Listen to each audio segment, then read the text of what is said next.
Баршаңызға сәлем, менің каналыма қош келдіңіздер. Бүгін сіздермен үш қана заттан жасалынатын, өте тез даярланатын мини пончиктің рецептімен бөлісетін боламын. Менімен бірге болыңыздар. Видеоны соңына дейін қараңыздар.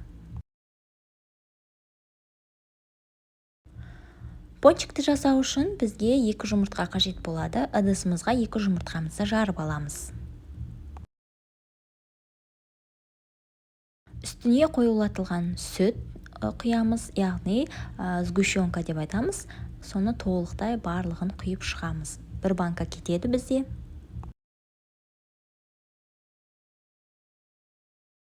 Және де бір шай қасық қопсытқыш, яғни разрыхлителімізді қосып, венчиктің көмегімен барлығын біркелкі масса болғанша араластырып аламыз.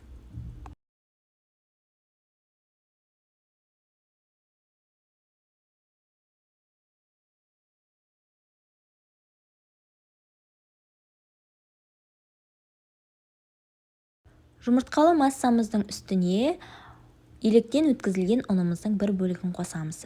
Әуелі қасықпен араластырамыз, және де кейін екінші бөлігін де қосып, қасықпен бір араластырып алып, соңында қолымызбен жақсылап араластыратын боламыз. Ұн 380-400 граммдай кетеді. Әркімде әртүрлі, себебі ұнның тығыздығына байланысты қарасаңыздар болады.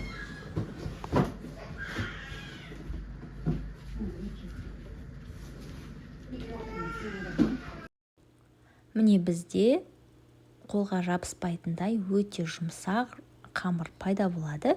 10-15 минутқа бетін жауып қоя тұрамыз.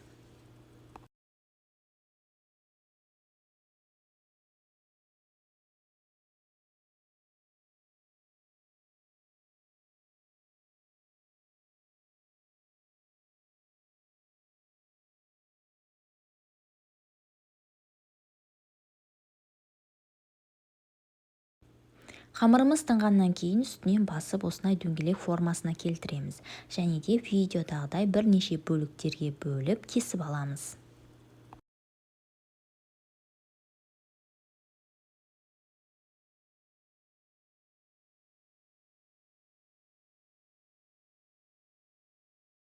Бөлінген қамырларымызды кішкене үстелімізге ұн сеуіп, дәл видеодағыдай илеп аламыз, яғни дөңгелек ұзынша формасына келтіреміз, және де кішкентай формада кесіп шығатын боламыз.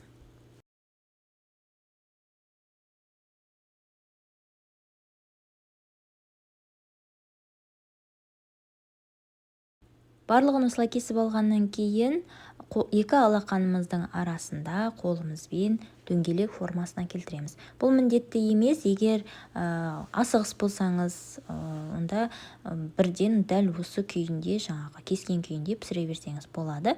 Мен осылай әрбіреуін жеке-жеке осылай дөңгелетіп алдым. Өте көп уақытты алмайды. Осылай дөңгелек формасына келтірсеңіздер, өте әдемі көрінеді. Ыдысымызға майымызды құйып, қыздырып аламыз, және де осылай сүзекіге салып алып, айналдыра отырып, қуырып алатын боламыз пончиктерімізді. Бірақ бұл жерде бір ескеретін нәрсе, оттың қатты болмауы қажет. Баяу отта болса, және де ақырындап пісіріп алу қажет. Себебі егер де қатты от болатын болса, арасы шикі болып қалуы мүмкін. Сондықтан да баяу отта пісіріп аламыз.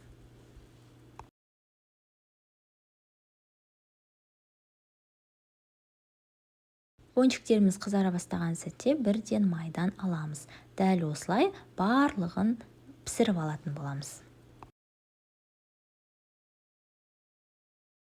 3 ингредиенттен жасалынатын әрі тез жасалынатын пончиктер. Асыққан кезде осылай шайға жасап жіберуге, бестің шайына жасап жіберуге таптырмас дәм десек болады. Барлығын дәл осылай видеодағыдай пісіріп алатын боламыз.